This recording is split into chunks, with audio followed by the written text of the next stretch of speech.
ini satuan penjilat Prabowo Gibran. Kabinet anjing, Ayo. kabinet anjing, kabinet bangsat, Prabowo anjing, Prabowo bangsat.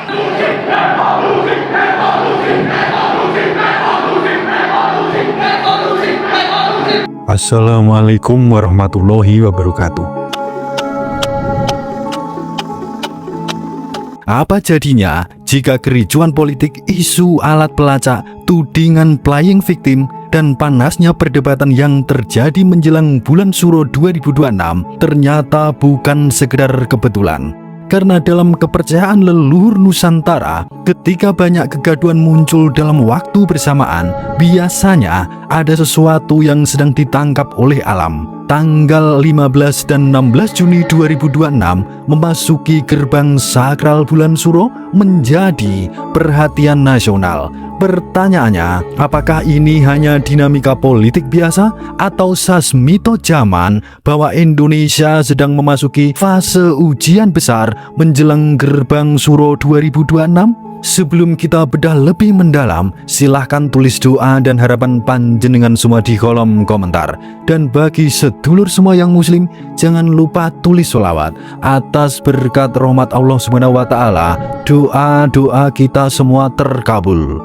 Yang pertama, gesekan di UGM dan simbol dialog yang jauh dari adab leluhur. Kita ulas peristiwa di gelanggang inovasi dan kreativitas UGM pada 15 Juni kemarin. Kehadiran tokoh pemerintahan seperti Budiman Sujatmiko, Sudaryono, dan Nusron Wahid untuk memaparkan kebijakan disambut oleh riuhnya aspirasi dan protes mahasiswa hingga situasi harus ditenangkan melalui jalur evakuasi. Dalam kacamata spiritual Jawa, kampus atau pusat edukasi adalah punden kesadaran, tempat di mana idealisme murni dirawat. Sementara umarok atau penguasa adalah pemegang mandat struktural.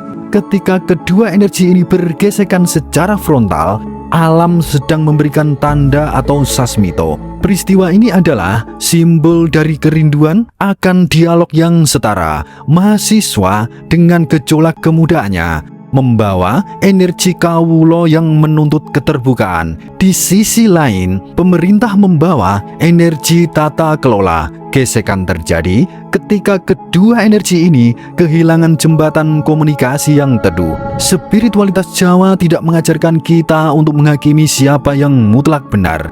Kejadian di UGM adalah cermin besar bagi kedua belah pihak.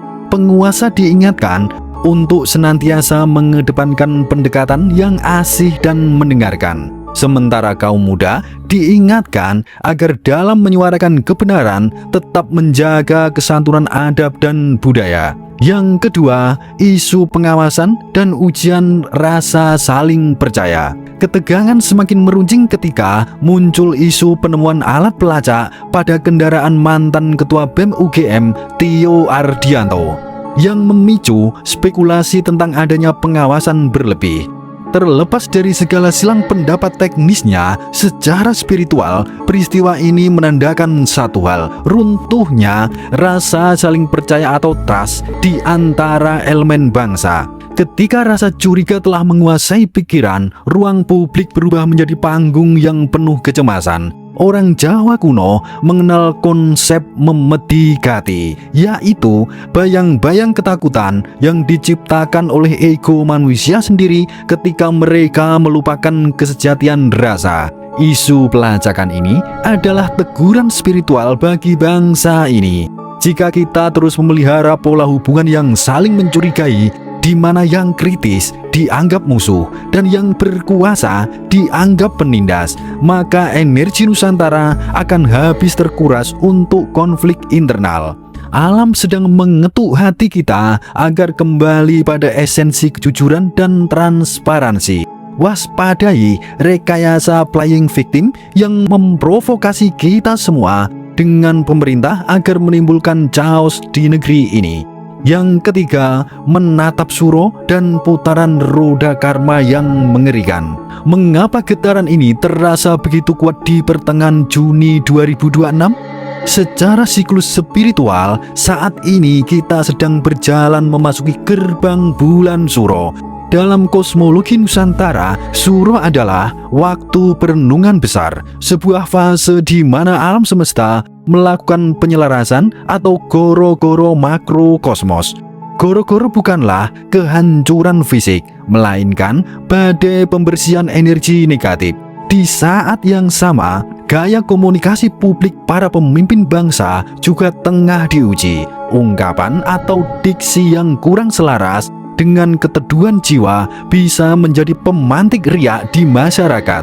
Sebab setiap ucapan seorang pemimpin adalah sabdo pandito ratu. Ia membawa gaung getaran ke seluruh penjuru negeri. Hukum cokro manggilingan roda perputaran karma selalu bekerja dengan presisi. Apa yang ditanam melalui kebijakan dan ucapan, itulah yang akan dituai dalam bentuk respon masyarakat. Saat gerbang kesadaran ini terbuka, alam tidak sedang menghukum, melainkan sedang mengembalikan segala sesuatu pada titik keseimbangannya.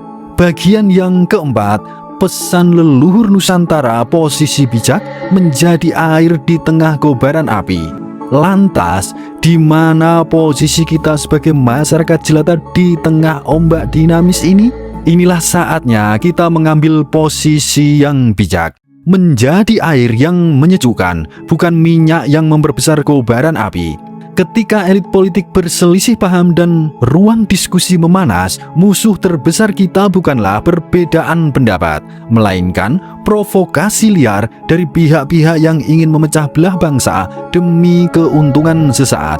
Sejarah panjang Nusantara mengajarkan bahwa runtuhnya kedamaian seringkali bermula dari hati yang mudah diadu domba. Leluhur kita telah mewariskan jimat pelindung jiwa yang paling ampuh, waspada lan kelingan. Tetap waspada dan selalu ingat pada jati diri. Yang pertama, mari kita saring setiap informasi sebelum dibagikan. Jangan biarkan ruang digital kita dipenuhi oleh narasi kebencian yang destruktif. Kritik terhadap jalannya pemerintahan adalah hak dan kewajiban warga negara demi menjaga keseimbangan. Namun lakukanlah dengan kepala dingin dan data yang jernih, bukan data dari film yang sengaja dibuat untuk propaganda. Yang kedua, kita perlu mempraktikkan prinsip angon mongso. Pandai membaca situasi dengan tenang, jangan mudah tersulut emosi sesaat. Bulan Suro mengajarkan kita untuk menepung atau mematangkan jiwa, menahan diri dari tindakan-tindakan yang dapat merusak stabilitas dan harmoni sosial. Persatuan Indonesia adalah fondasi keramat yang tidak boleh dikorbankan oleh kepentingan jangka pendek apapun. Masyarakat Indonesia yang budiman, hari ini kita sedang diajak menyaksikan proses pendewasaan sebuah bangsa. Gesekan di UGM maupun keresahan yang ada saat ini adalah ujian. Sejauh mana kita mampu menjaga akal sehat dan kehangatan persaudaraan di tengah guncangan badai Suro 2026.